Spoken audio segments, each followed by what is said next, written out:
Hi, I'm Caroline Leavitt. I'm the co-founder of A Mighty Blaze, which began the day of lockdown. We're now, I don't know what we are. We're probably in our 6th year now, along with Jenna Blum and 30 passionate volunteers. Our hope is that we connect you with the best writers we love, books we love, and that we build community. So just a few housekeeping things. There is a chat you'll see on your right. If you have comments or questions for Marisa, pop them in the chat and we'll get to them. I've also made it really easy for you to order At Last. I couldn't find my book, so I printed out the gorgeous cover for you to order At Last. Go to your favorite indie or welovebookshop.org, and I've given you a link right up there. Make it really, really easy. So before I welcome Marisa Silver, I want to tell you a little bit about her. I'm particularly thrilled because I have loved Marisa's books since they first came out. She's the author of the novels At Last, which is her latest, The Mysteries, Little Nothing, a New York Times Editor's Choice, Mary Coyne, a New York Times bestseller and winner of the South California Independent Booksellers Award, The God of War, a finalist for the Los Angeles Times Book Prize, and No Direction Home. Her story collections include Alone with You and Babe in Paradise, a New York Times Notable Book of the Year and a Los Angeles Times Best Book of the Year. Her short fiction has won the O. Henry Prize, been anthologized in Best American Short Stories, and it appeared in numerous journals and magazines, including The New Yorker and The Atlantic. Marisa has received a Guggenheim Foundation grant and the Cullman Center for Scholars and Writers at the New York Public Libraries. So let me just show you this gorgeous cover, which we will be talking about. At Last. At Last is extraordinary. It truly is an extraordinary novel. It's about, I just lost my questions. I'll have to read them from here. Sorry. It's about two very different mother-in-laws who are thrown together in a relationship when their children, Tom and Ruth, marry. It's a lot about families, about how the past impacts the present, about how we grow or don't grow, and about a lot of other material. So before I start asking questions, Marisa, thank you so much for being here. We love you at the Blaze. Happy to have you here. And you have Christina Jurgens just said hello from Melrose, Massachusetts. Thank you, Christina. Okay, so I absolutely hate the question, what gave the idea to write this? Because I always feel as writers, if we knew, we wouldn't be suffering and struggling. But instead, I always ask, what was the first moment where you felt sort of obsessed with the beginning of this idea, or you were haunted by it, and it came to be the novel At Last? That is a great way of putting it. I had this book is not about my grandmothers, but I had two grandmothers who I sensed in my childhood didn't like each other very much, although they were thrown together in really closely because of the marriage and because they shared grandchildren. And in fact, when my parents would travel, they would send us to stay for half the time with one grandmother and then half the time with the other. And when I was young, I was probably 4 at the time. My sister and I, the first grandmother put my sister and I in the back of her car, and she turned around in order to take us to the other ones. And she turned around and said, "You love me more than your other grandmother, don't you?" And I remember, I really do remember this feeling of panic. I was a very frightened child, and almost anything could go away. And I think I probably burst into tears or something. But I remember feeling like really frightened by that question. Like I didn't understand, and how that I had to make a choice. It seemed really scary to me. And that moment has lived with me for a really, really long time. I mean, I've remembered it and thought about it and kind of been curious about what in the world would make somebody say that to a child, and what security and what level of need for validation and love. And so it really made me think about a relationship that I haven't read a lot about in fiction, which is that right. Two grandmothers who are kind of thrown into one another's lives, whether they like it or not. And so moving away from my own personal story, I just invented these two characters, Helene and Evelyn. And began to explore what happens when they are forced to be together. The first story, first chapter in the novel takes place when they meet for the first time. They're in a car. They're at the wedding of their children, and they've never met before. They've never spoken before. I think these days we have or maybe not, but there's much more about bringing families together early on. Right. And back in the day, and this was in the early 1970s, that wasn't the case at all. And so these women have to, over the course of their lifetimes, really figure out how to relate to each other, figure out who they are to their children and their mutual grandchild, at the same time that they're figuring out who they are. One of the That's right. brought up over and over again in the novel is, who are you? It's brought up from the first chapter onward. And it's really a novel of becoming for these two women as we track them pretty much from the earliest part of their lives in the 1930s all the way through to their ends or near ends in the early years of this century. And it's so who are we? That's the question. And how do we change? And how does experience and the shift in politics and social values, how does that change us? Those were the things that got me excited about exploring this novel. It's so fascinating because Helene and Evelyn, they both at first glance seem oppositional, but they share similarity of not loving the roles they've inhabited or given. And it sort of takes them a while to realize that life doesn't have to be that way.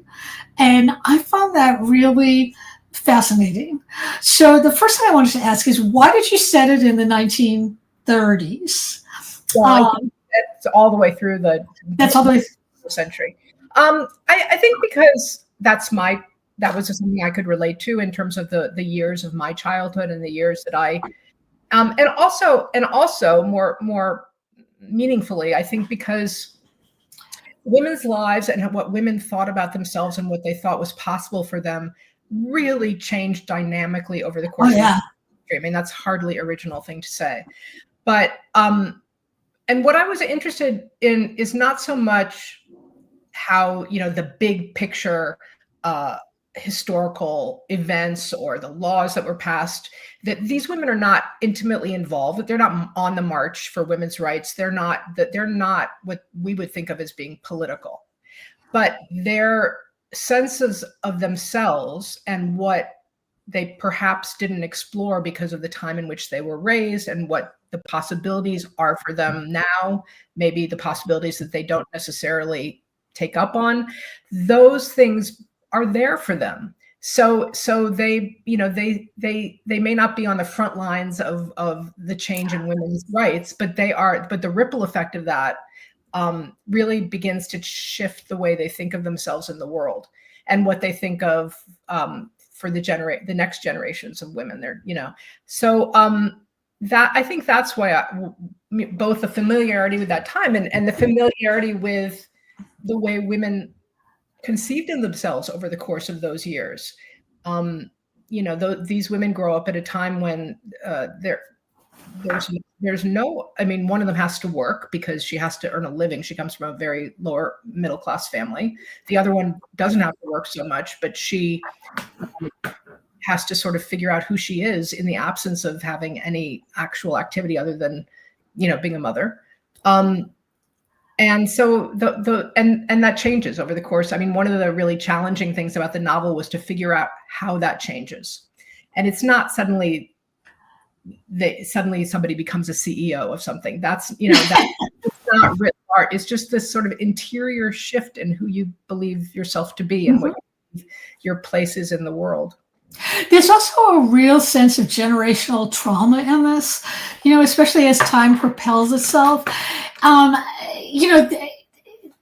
These criticisms of these mother-in-laws on Ruth and then on Ruth and Tom's daughter, Francie, who gets so anxious because she's in the middle of it. I wanted to know, your thoughts on, I actually wanted to know about Francie. I'm not going to give anything away at the end, but the last chapter told in first person, which is brilliant, is by Francie, which seemed to sort of switch the trajectory of the novel. I don't want to talk about how that happened, but I wanted to ask a more writerly question. Did you always know that this was how the novel was going to end? No, and I never know how a novel is going to end, or even a short story. For me, if I know how something is going to end, I tend not to write it because I'm already unsurprised by myself, And so for what I start with when I begin something is a character or a small situation. And then I just begin to explore and go deeper into characters and also go wider into the territory that they cover. And it's really not until I come to the end of a novel that I say, oh, that's it. That's the end. And then I look and I say, okay, so what was that? What is this thing that I wrote? And for me, the degree to which I get surprised by what happens and what the thing ends up being is, I hope, the degree to which an audience is surprised in a really satisfying way. Not in terms of like a whodunit, like, oh my God, it was Colonel Mustard in the, but in the way of like, that what you end the novel with is a recognition of things that you weren't necessarily prepared for. Yeah. So for me, the ending has to be a recognition, and for me too, a recognition of like, oh, that's where this novel ends. This is what brings us to closure, but also allows us to continue to think beyond it about ourselves and our relationships and maybe our grandmothers or our, I can't tell you how many people have come up to me in the course of taking the book around and said, talk to me about their grandmothers or the relationship, or their relationship with their mothers or whatever. So yeah, that's a long way of saying I don't know the end.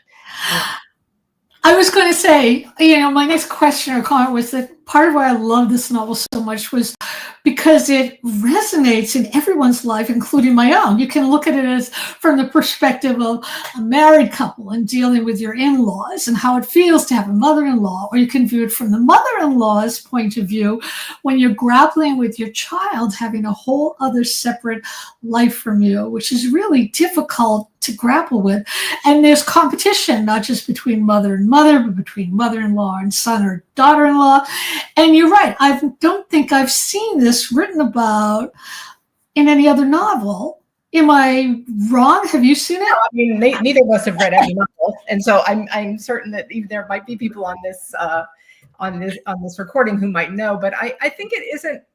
I think what was interesting to me was here's what I think when we think of grandparents, by and large, I mean, some of us have sadly grandparents who might be really terrible people or but mostly we tend to think of it in a kind of cradling way. The grandparent generation is meant to sort of be softer, to kind of hold us in a certain way. Our primary, conflicts might be with our parents, but the grandparents are like a backstop. And the way in which we conceive of that sort of flattens out our idea that the grandparents are actually people with incredible lives, right, who love and compete, lose, and are angry and are have self-delusions and all the things that anybody does. And so for me, it was exciting to say, well, who are these people who were our grandparents, and how complicated are they, and how do those complications ripple through the generations? Okay, I have a kind of a weird question, which is, in your opinion, who does love Francie more, and who actually is the best grandparent for her? Because I was thinking that in my mind, thinking, I wonder where she's going to be in 10 years after this novel. Well, I am certainly not going to answer that question. They both love Francie in their own way, and what I will say is that these two women, in very different ways, begin being very defended about love, and they've both lost husbands. I'll say that early on. Right. We know that right from the first chapter. But their sense of being wounded or the loss they feel is really, really covered up, and they don't investigate it for their very different reasons and different ways. And so their ability to live is very compromised by that, by the degree to which they haven't investigated their own loss or their own pain. And I think over the course of the novel, in different ways, they each have to confront the things that they gave up, that they lost, the ways in which they're the self that they presented to the world doesn't serve them. And I think that as they do that, their ability to love Francie in all her complexity and all her she's challenged, emotionally. Excuse me. Deepens, their ability gets stronger. So I think the love changes over the course of the novel. And I think, love starts out being sort of selfish, doesn't it? And then it becomes more. Yeah, it grows. As you grow, it grows. I want to talk about this cover. But first, let's talk about the title, At Last, which is, I just thought it was an incredible title because it seemed to have so many meanings to me. Can you talk about it and how you came to call it At Last? Titles always just kind of come to me, and I don't think about them very hard. They're just sort of there somehow. And At Last, I think, suggested the span of time to me that the novel, it's a novel that captures the whole lives of these women. I think it's also about what is a lifetime. At the end of a lifetime, what has it become? What is it? How do you just tell it? I'm so sorry that I was calling. Oh, no. That's all right. That's all right.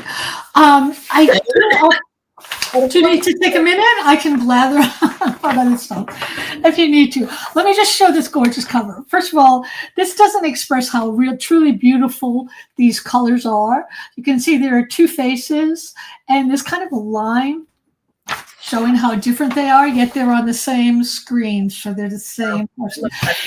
Did you have input on that? They presented a number of covers to me, that one, and it was so clearly yes, for so many reasons. One of which was I love the separation. Yeah, I love it too. It's really subtle. It's really, really subtle. You have to really look at it to see it. I love it. And it really evoked to me the 1950s and 60s. It has that sort of saturated, slightly melodramatic-ish kind of quality.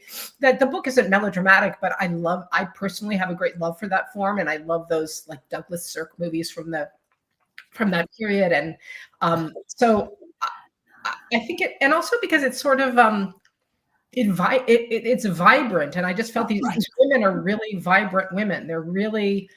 They're not soft edged. They're sharp. They're trying to figure out who they are in assertive ways sometimes, in ways sometimes that are vexing, hilarious, but they're not shrinking. And that's right. I want to talk about your mother was the incredible filmmaker, or is the incredible filmmaker. Joan Malcolm Silver. What I wanted to know was, what did you learn about story from her?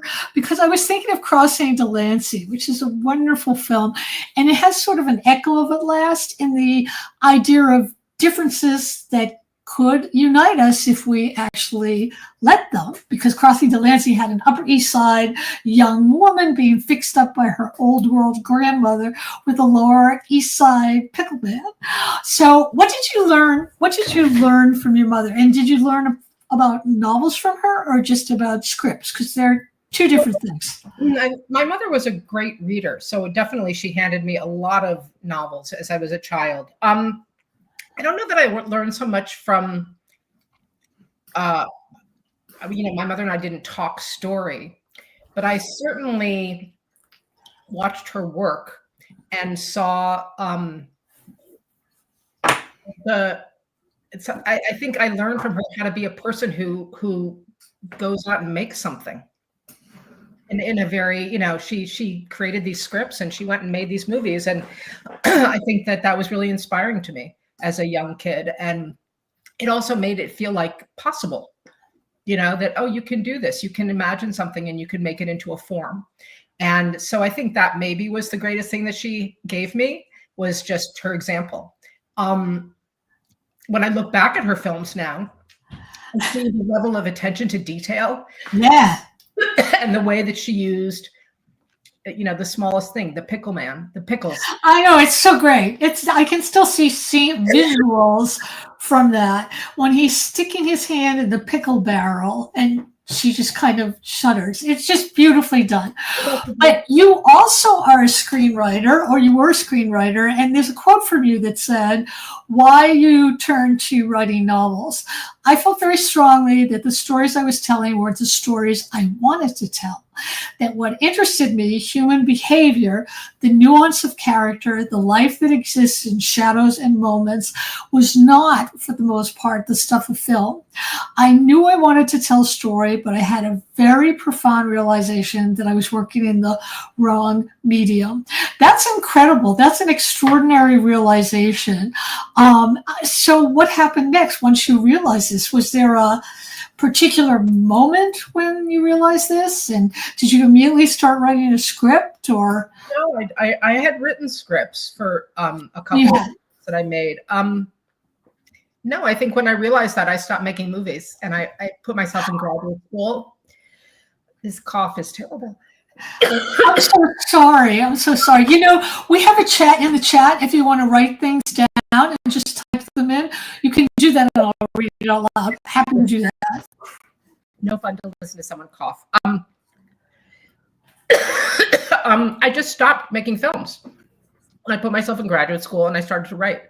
And I started to invent things that were, from my imagination, and that no one was telling me I could or couldn't do, because when you write something, you can just write it. You don't have to wait for someone to give you money to do it. That's right. That's right. Yeah, my next question was about the collaboration. Filmmaking is really collaborative. I mean, you don't really own your work as much as you do writing fiction, though you do sort of collaborate with an editor.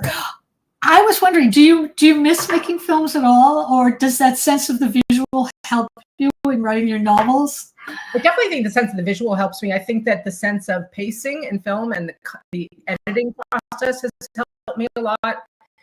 I don't miss it because I like to be by myself inventing, and because I love the fact that, as I said, you can just sit down and do your art. You're not waiting for someone to give you permission to do it, and that is, for me, freedom. And when you're a filmmaker or a television director, you have to wait around for someone to give you millions of dollars. That's right. That's right. Harder and harder. And so, and the other thing that's challenging about it is that once somebody does give you millions and millions of dollars, they feel like they have a say. That's right. That's right.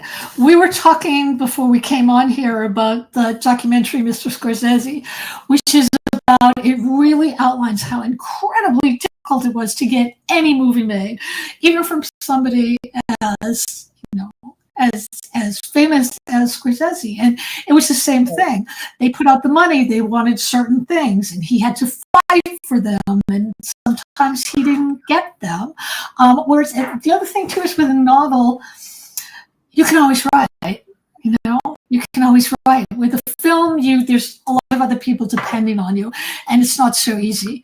I wanted to ask about your tour. You did something very different in your tour, and I loved that. Because going on tour is always really anxiety producing. You don't know who's going to show up. You don't know what they're going to ask. You have to get out in front of people, and most writers that I know are not so extroverted. So tell us what you did and how it went. Well, I had a number of events that were like that, where I would speak to audiences. But in New York, I decided it would be really fun to have actors read from the material. And I have had that experience before of listening to actors read my work. And it's, first of all, a good actor can bring so much more than I can. Right. Also, it's sort of joyful because you hear things in your work that you never imagined, because that actor is bringing their own interpretation to it. So I decided that I wanted to present the book in New York that way. So I reached out to two actresses who I love, the wonderful Juliana Margulies and Jessica Hecht, and they read the opening chapter where the women meet for the first time at the wedding. And they were, I thought, amazing. And it was just, I don't know, it brought the book alive. It really, I felt like it really I don't know, brought the book to life for the audience, and I think it was a really wonderful way for them to. It is, yeah. It's a great. It was so fun. I'm so glad I did that. So I have another really writerly question, which is, do you feel that with each book you write and publish, you've learned something that you can apply to the next book? Or do you feel that every book is something totally dead? So you're laughing because I know the answer to this, that every book is something totally different and you're at square one. This is my first book, and every time I read a book, it feels like I've never written in my life. Yes. And I'm like, how do you begin? How do you form a sentence? How do you, I mean, it's really insane. And I mean, yes, of course you learn, you know, you have the practice of writing gives you more ideas of how to do it, more ideas of how to work with craft, but starting is always hard, you know, and finding the tone of something is always hard. Really hard. Shape of something. And whenever I start something, I feel like I'm walking around a house with no entrance, and I'm knocking on the walls, trying to find some way in. And it takes a while. It does take a while. I always ask this question because I'm always hoping that somebody's going to say, yes, it does change, and here's how to do it so you can make sure that it carries on to the next book. Okay, going back to writing, how did in At Last, how did you keep hold of all the material? Because there's different points of view, there's different time periods, and the way it's presented in the book is flawless. I mean, it's immersive and it's flawless. Do you have charts? Do you have a synopsis, or is this done in your revisions? I had a long timeline that I pasted to my wall. And I had when every chapter took place. I had when people were born and when people went to college, when people started jobs and when they stopped jobs. And I kept referring to that. And the most absurd thing was that by the end of it, when the copy editors are going through it and they're making everything right, I still got things wrong. It's some in terms of just the, who was where, when. But that's how I did it. That's how I kept. It wasn't an emotional timeline. I didn't, that was on the page. I didn't write that down, but I wrote, Evelyn starts this job. Evelyn stops that job. Evelyn moves to Cleveland. Helene, gives birth to Tom. So I had it that way, and I kind of kept track of it that way. You have a lovely comment from Sarah Stone. I love At Last so much. These great characters and so many surprises. Every moment felt unexpected and truthful. I agree. Thank you, Sarah. Thank you, Sarah. Very, very nice. That's so really, really nice. So wonderful to hear from you, and thank you so much. I have just two more questions. The first question is, what's obsessing you now and why? Wow. That is the question I'm asking myself, because in order to start something new, I have to think about what do I really care about. Right. And I don't have the answer to that yet. I think that's what I ask myself in the beginning of any project, even when I don't know quite what it is. It's like, what moves me right now?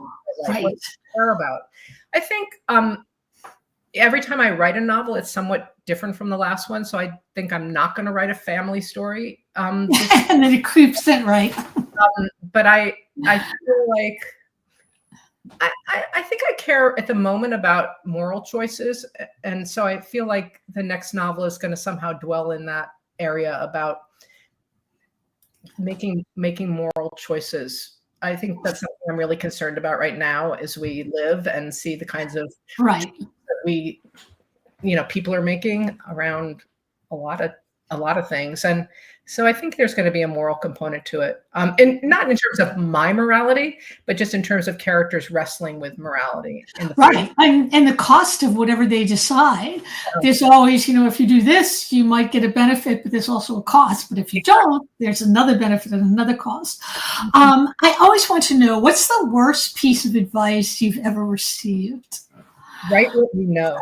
Oh, God, yes. I hate that. I hate that. I think it's that's a kind of advice people give to writers at the beginning, which I think breeds a lot of novels about childhood or adolescence or whatever, which is fine. Right? But me, and it's also it's a piece of advice that sort of keeps you in a lane because you feel like you only know what you've experienced.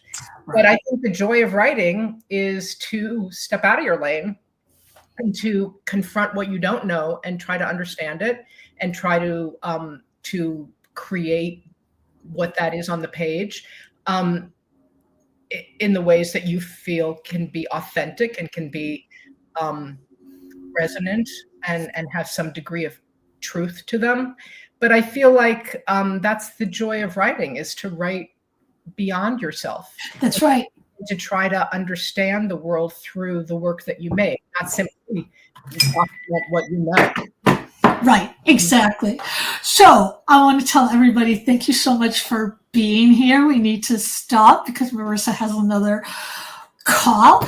Thank you all so much for your comments. I really appreciated it. Don't forget, bookshop.org, really easy to buy your books there. You can also support your local independent bookstore. And here's the gorgeous cover again. This is truly one of my favorite books of all time.